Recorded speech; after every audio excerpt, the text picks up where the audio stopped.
નમસ્કાર વિદ્યાર્થી મિત્રો, આજે આપણે જોઈશું એસવાય બીએસસીની અંદર સેમેસ્ટર 3ની અંદર સબ્જેક્ટ ઇલેક્ટિવનો સબ્જેક્ટ છે કે જેનો પેપર કોડ છે SECH 301માં યુનિટ નંબર 2 કે જેનું નામ છે પર્યાવરણીય પ્રદૂષણ, બરાબર, એટલે કે એન્વાયરમેન્ટલ પોલ્યુશન.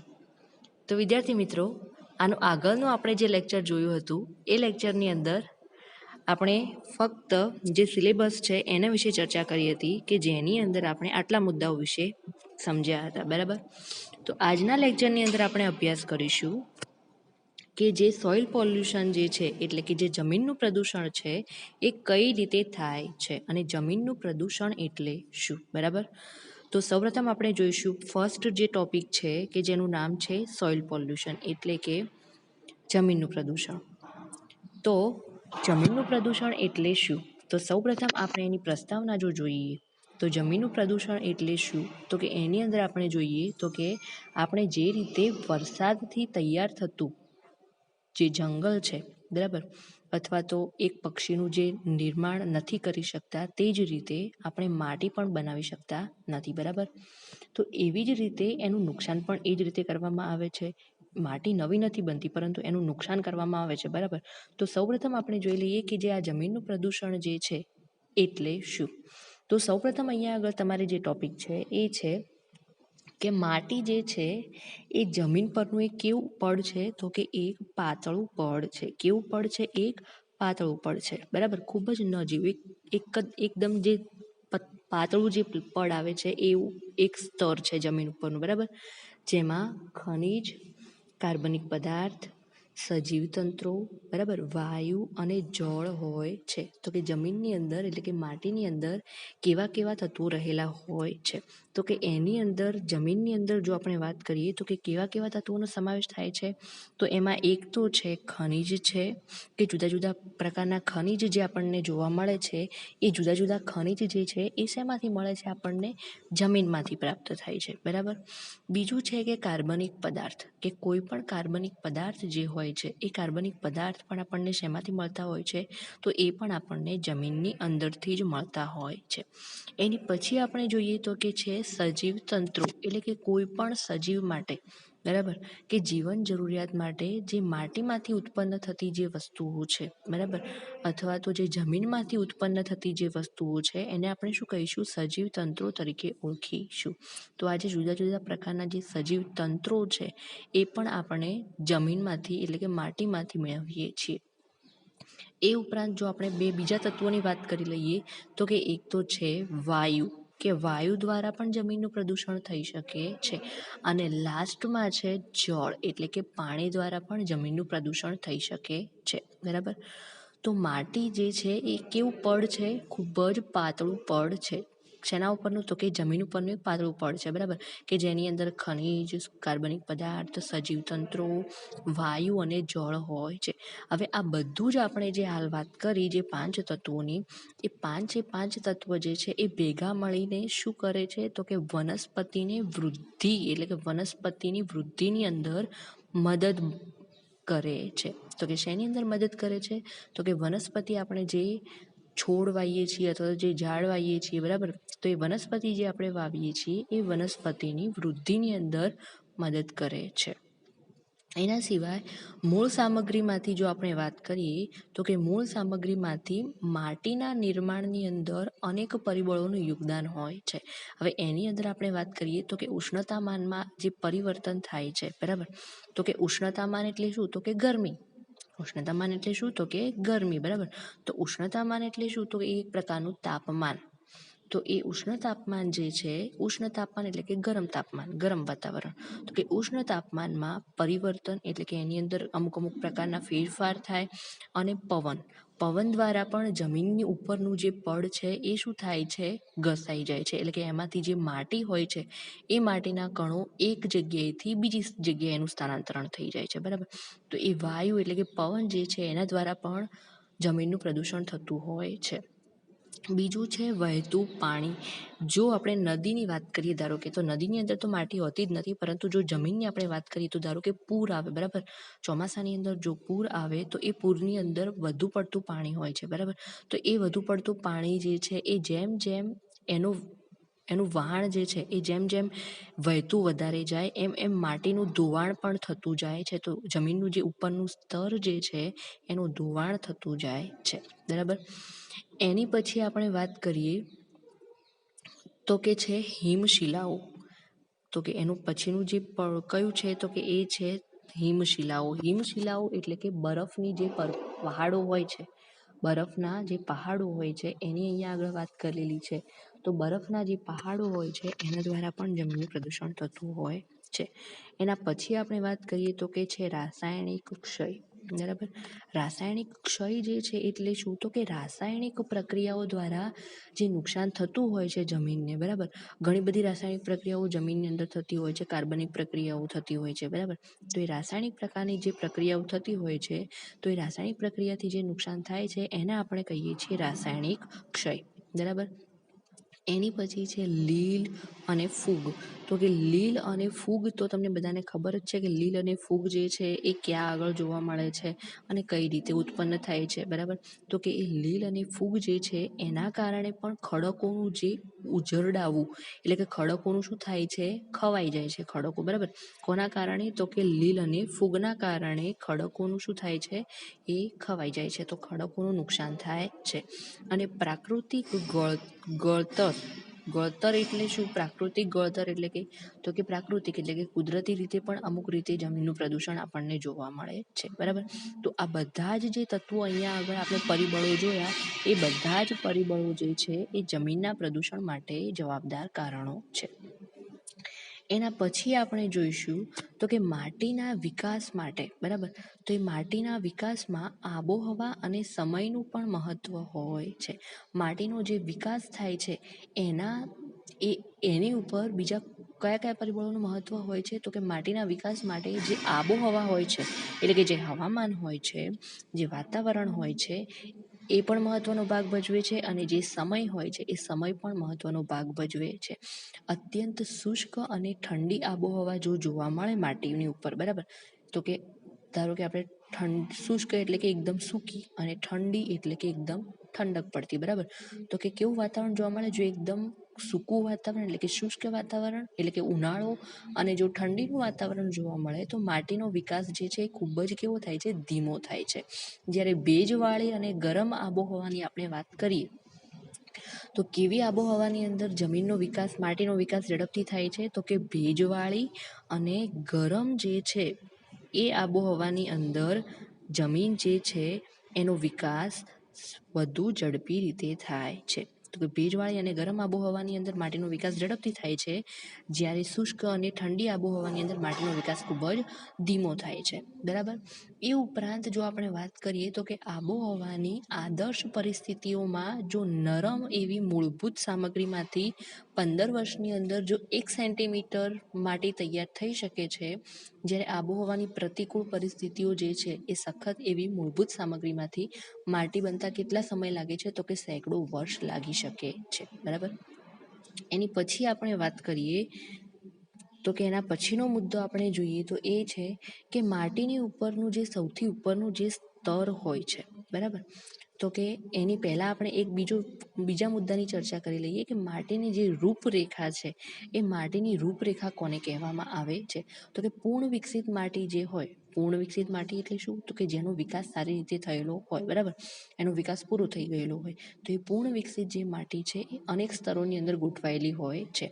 અને તે સ્તરોને માટીની ક્ષિતિજ સીમા એટલે કે સોઇલ હોરિઝોન્સ તરીકે ઓળખવામાં આવે છે, બરાબર.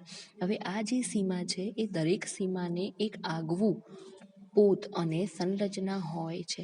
જે માટીમાં અલગ અલગ સ્તરો જોવા મળે, એટલે કે જુદા જુદા સ્તરો જોવા મળે. માટીના અમુક ઘણા બધા પ્રકારના સ્તરો આવે છે, એ તમે લોકો 10માની અંદર કે 9માની અંદર ભણીને આવ્યા જશો, બરાબર. તો માટીના જે જુદા જુદા સ્તરો આવેલા હોય છે એમને અલગ રીતે ગોઠવાયેલા હોય છે. અને માટીની સીમાઓની જે ત્રાંસી અને આડી રૂપરેખાઓ હોય છે, બરાબર, એને આપણે કહીશું માટીની રૂપરેખા તરીકે ઓળખીએ છીએ, બરાબર. એ સિવાય વિદ્યાર્થી મિત્રો આપણે વાત કરીએ તો કે સપાટી પરના જે ગંદા અને અવ્યવસ્થિત માટીના સ્તર હોય છે, બરાબર, એ સ્તરને આપણે શું કહીએ છીએ તો કે ઓ સીમા. સીમા એટલે કે ક્ષિતિજ, બરાબર.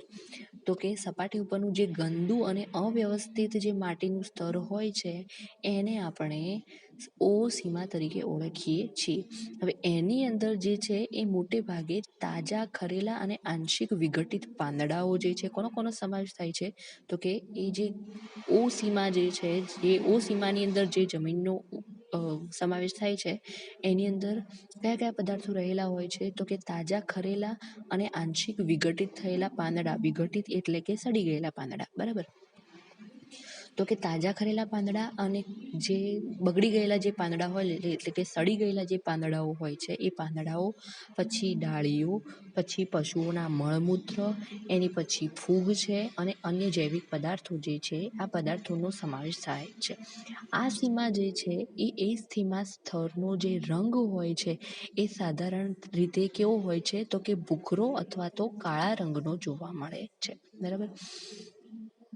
એની પછી આપણે વાત કરીએ વિદ્યાર્થી મિત્રો તો કે માટીનું જે સૌથી ઉપરનું જે સ્તર છે જેને આપણે શું કહીએ છીએ એ સીમા તરીકે ઓળખીએ છીએ, બરાબર. જેને આપણે ક્ષિતિજ તરીકે પણ ઓળખીએ છીએ. તો કે માટીનું સૌથી ઉપરનું જે સ્તર છે એને આપણે કયા નામથી ઓળખીશું તો કે એને એ સીમા તરીકે ઓળખીએ છીએ. હવે એની અંદર આંશિક રીતે વિઘટિત જે જૈવ પદાર્થો જે છે અને કેટલાક અકાર્બનિક ખનિજના કણો જે છે એનો સમાવેશ થયેલો હોય છે. આ સ્તર જે છે એ નીચેના સ્તર કરતાં કેવું હોય છે, સાધારણ રીતે વધુ કાળું હોય છે અને કેવું હોય છે, નરમ અને ચોખ્ખું હોય છે. તો અહીંયા આગળ જે એ જમીન છે એ સ્તર છે એની જે ગુણધર્મો કયા પ્રકારના ધરાવે છે એની વાત કરેલી છે. તો કે એ જે સ્તર હોય છે, કયું સ્તર તો કે એ સીમા, બરાબર.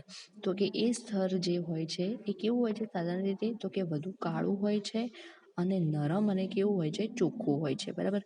મોટા ભાગની વનસ્પતિઓના મૂળિયા જે હોય છે આ બે ઉપરના સ્તરોમાં હોય છે. તો કે વનસ્પતિ જો તમે વાવેલી જે હોય છે, વનસ્પતિ આપણે વાવીએ છીએ એ વનસ્પતિના જે મૂળિયા હોય છે એ કયા સ્તરોની અંદર હોય છે તો કે ઉપરના જે સૌથી બે સ્તર હોય છે ને એની અંદર જ જોવા મળે છે, બરાબર. તો કે આ સ્તરોમાં જ્યાં સુધી વનસ્પતિ ઉગે છે ત્યાં સુધી આ માટી જે છે એ માટી પાણીને જમા કરીને રાખે છે અને પૂરના વેગીલા પ્રવાહની જેમ છોડવાને બદલે આખું વરસ થોડું થોડું પાણી જે છે એ છોડતી રહે છે.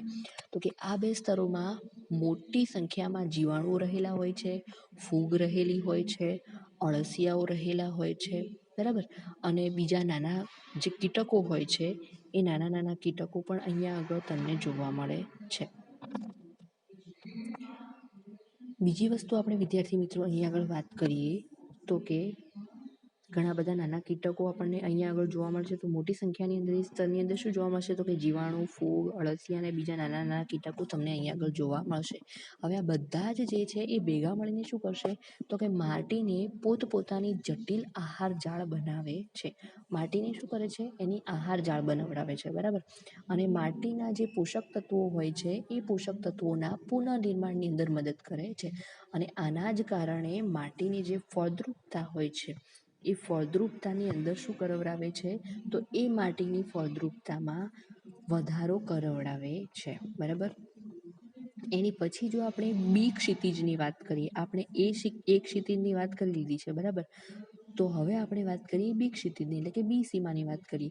તો જે આ બી સીમા છે એનો મતલબ શું તો કે બી સીમાને મોટે ભાગે તળ અને માટી જે છે એ ખેડાતી જમીનની નીચેની જમીન કહેવાય છે, બરાબર. બી ક્ષિતિજ એટલે શું તો કે જે તળિયાની માટી હોય છે એટલે જે ખેડાતી જમીન હોય છે એની નીચેની જે જમીન હોય છે એને આપણે બી ક્ષિતિજ તરીકે ઓળખીએ છીએ. હવે જેની અંદર જૈવ પદાર્થ, પ્રાણીઓ એક ક્ષિતિજ અથવા તો જે સીમા છે એ સ્તરથી ઓછા હોય છે. એની પછી તળ જે છે એટલે કે તળિયાની જે માટી હોય છે એ નીચલી માટીને સી ક્ષિતિજ તરીકે ઓળખવામાં આવે છે. તો અહીંયા આગળ જુદી જુદી ક્ષિતિજો હોય છે જે જમીનની, બરાબર, કે જુદા જુદા સ્તરોને કઈ કઈ સીમાઓ કહેવામાં આવે છે એનો અહીંયા આગળ ઉલ્લેખ તમારે કરેલો છે. એની પછી વાત કરીએ તો કે સી જે ક્ષિતિજ છે એટલે કે જે સી સીમા છે એની અંદર શું હોય છે તો કે સડેલી અને ઘસાયેલી મૂળભૂત સામગ્રીઓ તમને જોવા મળે છે. આ મૂળ સામગ્રીઓમાં જૈવ પદાર્થો હોતા નથી. શું હોતું નથી? તો કે જૈવ પદાર્થો હોતા નથી. અને સી ક્ષિતિજની રાસાયણિક સંરચના જે છે એ મૃદાની એટલે કે જમીનની જે પીએચ હોય છે એ પીએચના નિર્માણની અંદર મદદ કરે છે. તો કે જો તમને એમ પૂછવામાં આવે ટૂંકો પ્રશ્ન કે જમીનની પીએચમાં નિર્માણ કરતી સીમાનું નામ લખો, તો કઈ સીમા આવશે? તો કે સી સીમા એટલે કે સી ક્ષિતિજ. બરાબર. તથા એના જે પાણીને શોષવામાં અને કાબૂમાં રાખવાનું જે પ્રમાણ હોય છે એ પણ કેવું હોય છે? વધારે ત્યાં આગળ તમને જોવા મળે છે. એની પછી વિદ્યાર્થી મિત્રો અહીંયા આગળ તમારે જમીનના પ્રદૂષણની અંદર લાસ્ટ જે ટોપિક છે એ છે કે જમીનનું પ્રદૂષણ એટલે શું. એમાં લાસ્ટ ટોપિક છે કે માટીની અંદર જે ચીકણી માટી હોય છે, કેવી માટી? ચીકણી માટી. બરાબર, જેને આપણે ક્લે કહીએ છીએ. બરાબર, ક્લે એટલે શું? જો કે ચીકણી માટી. બરાબર, તો કે માટીની અંદર જે ચીકણી માટી હોય છે, પછી એના સિવાય જે કાંપ અને કાદવની જે માટી હોય છે, એના સિવાય રેતી. બરાબર, રેતી હોય છે, કાંકરા હોય છે, આવા એના અલગ અલગ અંશ હોય છે. બરાબર, તો જે માટી હોય છે કયા કયા પ્રકારે હોય છે? ચીકણી માટી હોઈ શકે, કાંપ અને કાદવ હોઈ શકે, રેતી હોઈ શકે, કાંકરા હોઈ શકે. બરાબર, આવી અલગ અલગ પ્રકારના એની અંદર તમને ભાગ જોવા મળે છે. એની પછી ચીકણી માટી જે છે એ ચીકણી માટી, પછી કાંપ, રેતી અને કાંકરાના સરખા પ્રમાણમાંથી માટીને ફળદ્રુપ કાંપવાળી જમીન જે છે એને માટી કહેવામાં આવે છે, એટલે કે જમીન કહેવામાં આવે છે. તો કે આ બધી જ જે તમને આપેલી છે એને શું કહેવામાં આવે છે? તો કે ચીકણી માટી, પછી કાંપ, અહીંયા આગળ તમને આપેલું છે કે ચીકણી માટી, કાંપ, રેતી અને કાંકરાના જે સરખા પ્રમાણવાળી જે માટી હોય છે એ માટીને ફળદ્રુપ કાંપવાળી જમીન કહેવામાં આવે છે.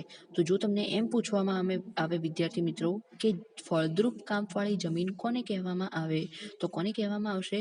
તો કે ચીકણી માટી, કાંપ, રેતી અને કાંકરાના સરખા પ્રમાણવાળી જે માટી હોય છે એને ફળદ્રુપ કાંપવાળી જમીન અથવા તો ફળદ્રુપ કાંપવાળી માટી તરીકે ઓળખવામાં આવે છે.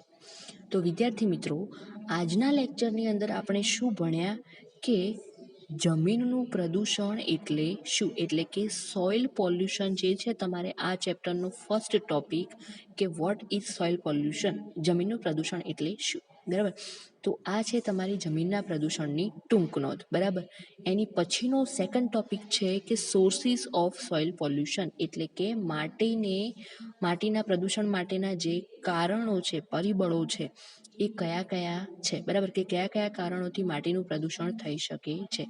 હવે એનો અભ્યાસ આપણે કરીશું આના નેક્સ્ટ લેક્ચરની અંદર. તો આજના લેક્ચરની અંદર બસ આટલું જ. Thank you.